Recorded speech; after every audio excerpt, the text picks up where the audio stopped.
The Bible reading video. Today, man, we're about to be reading a very special story. A story you might have heard before.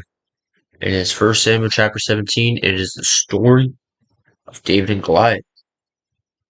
Um, if you haven't heard about the story of David and Goliath, I'm not going to tell you what it is because we're about to read about it. So yeah, without further ado, man, chapter 17, David and Goliath, let's go right to it. Now the Philistines gathered their armies for battle, and they were gathered at Sikar, which belongs to Judah, and encamped between Soko and Azekah and Ephgenium. And Saul and the men of Israel were gathered and encamped in the valley of Elah and drew up in line for battle against the Philistines. And the Philistines stood on the mountain and on the one side, and Israel stood on the mountain on the other side, with the valley between them. And there came from the camp of the Philistines a champion.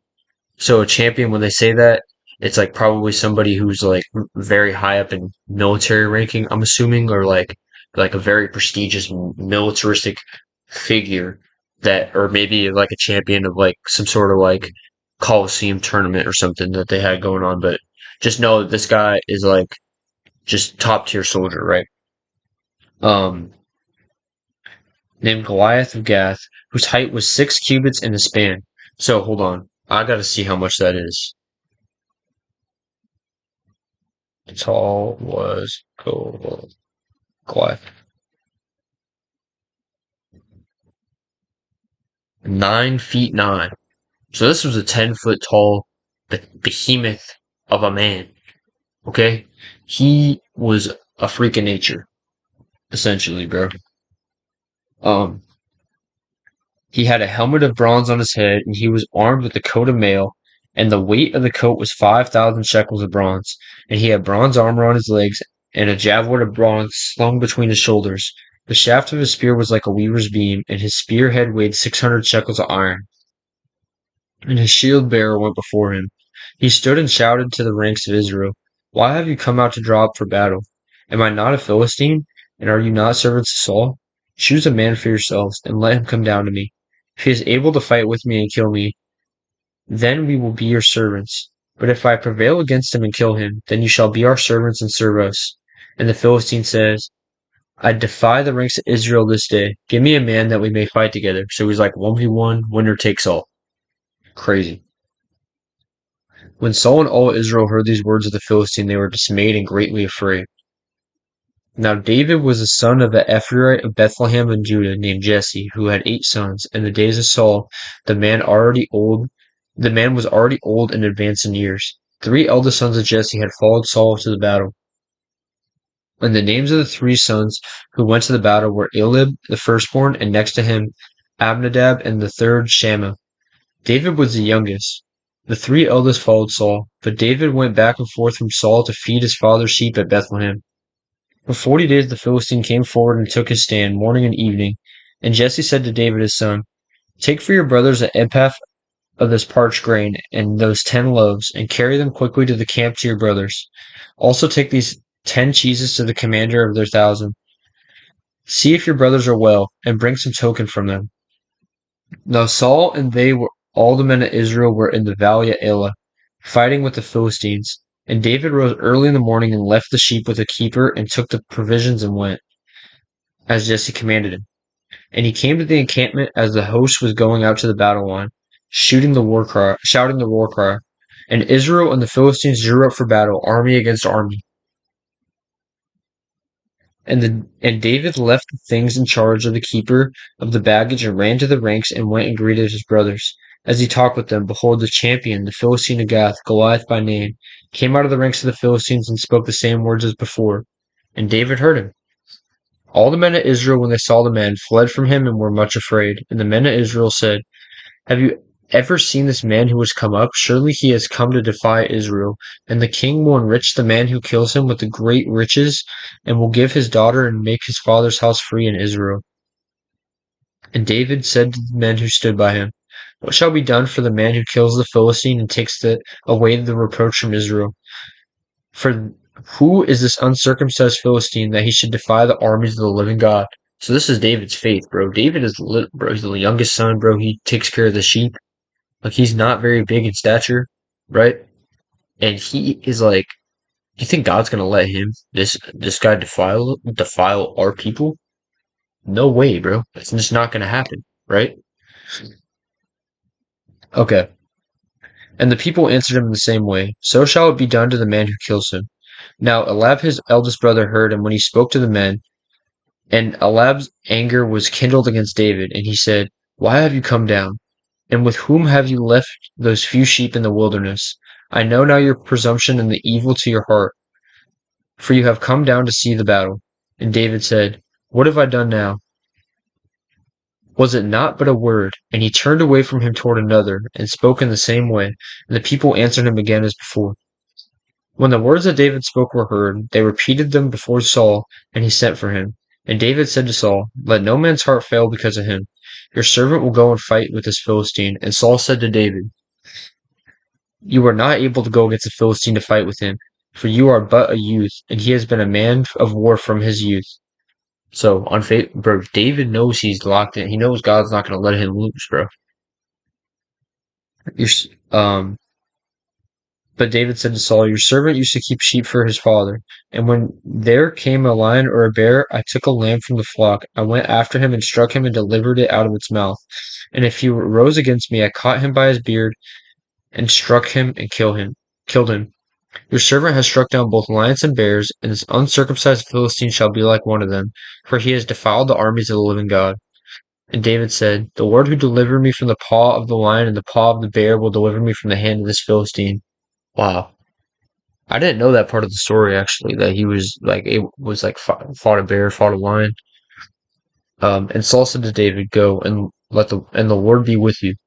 Then Saul clothed David with his armor. He put a helmet of bronze on his head and clothed him with a coat of mail. And David strapped his sword over his armor. Um, sorry, I just lost my train of thought for a second. And he tried in vain to go, for he had not tested them. And David said to Saul, I cannot go with these, for I have not tested them. So David put them off. So he just took off his armor, because he's like, nah, I'm not used to this. I don't need it. Crazy, bro. He's going up against a 10-foot behemoth with a 600-pound spear and a full thing of armor. He got armor on his kneecap. He got shin guards. He has the whole entree, bro. 600-pound spear. Bro, think about how strong, and honestly, looking to that, it kind of makes sense because somebody that strong armor is probably not going to really, it's just going to slow you down. Um, if you get hit, you're cooked anyway. And he tried in vain to go, for he had not tested them. And David said to Saul, I cannot go with these, for I have not tested them. So David put them off. Then he took his staff in his hand and chose 5 smooth stones from the brook and put them in his shepherd's pouch. His sling was in his hand and he approached the Philistine. And the Philistine moved forward and came near to David with his shield bearer in front of him. And when the Philistine looked and saw David, he disdained him, for he was but a youth, ruddy and handsome in appearance. And the Philistine said to David, am I a dog that you come to me with sticks? And the Philistine cursed David by his gods. The Philistine said to David, come to me, and I will give your flesh to the birds of the air and to the beasts of the field. Then David said to the Philistine, you come to me with a sword, and with a spear, and with a javelin, but I come to you in the name of the Lord of hosts, the God of the armies of Israel, whom you have defiled.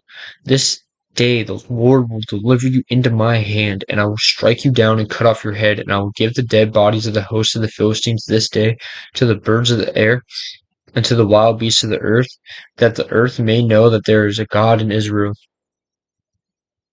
and that all this assembly may know that the Lord saves not with the sword and spear, for the battle is the Lord's, and he will give you into our hands. So he's saying basically like, bro, none of this, like, if you think this battle was won by who is really stronger, that's not true. There's a reason why all this history in Israel and why they have continued to prevail, and it's because of the Lord, not because of their militaristic accomplishments, right? They defeated the Nephilim descendants, the giants already, through faith, right? When the Philistines arose and came and drew near to meet David, um, David ran quickly toward the battle line to meet the Philistine. And David put his hand in his bag and took out a stone and slung it and struck the Philistine on his forehead. The stone sank into his forehead, and he fell on his face to the ground. So David prevailed over the Philistine with a sling and with a stone, and struck the Philistine and killed him. There was no sword in the hand of David. Then David ran and stood over the Philistine, and took his sword and drew it out of its sheath, and killed him, and cut off his head with it. Jeez, bro. He literally killed him with a slingshot, bro. Hit him straight in the cranium with a slingshot. Like, bro, what? Struck the Philistine and killed him. No sword in the hand of David. Took David so David took his sword, which was probably a very, very huge sword, and killed him with his own sword. When the Philistines saw that their champion was dead, they fled. And the men of Israel and Judah rose with a shout and pursued the Philistines as far as Gath and the gates of Ekron, so that the wounded Philistines fell on the way from Sharon as far as Gath and Ekron. And the people of Israel came back from chasing the Philistines, and they plundered their camp. And David took the head of the Philistine and brought it to Jerusalem. But he had put his armor in his tent. But he had put his armor in his tent. As soon as Saul saw David go out against the Philistines, oh, I'm sorry, hold on. Or as soon as Saul saw David go out against the Philistine, he said to Abner, the commander of the army, Abner, whose son is this youth? And Abner said, As your soul lives, O king, I do not know. And the king said, Inquire whose son the boy is. And as soon as David returned from striking down the Philistine, Abner took him and brought him before Saul, the head of the Philistine in his hand. And Saul said to him, Whose son are you, young man? And David answered, I am the son of your servant Jesse in Bethlehemite.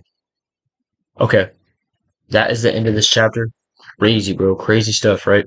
Um, David beat the giant with just a stone. Crazy work, man. But yeah, that'll be it for this video. I appreciate y'all for watching. Thank y'all so much. And I'm gonna catch y'all here in a bit for the second part of chapter 18. And yeah, I love y'all. Thank y'all so much. Peace.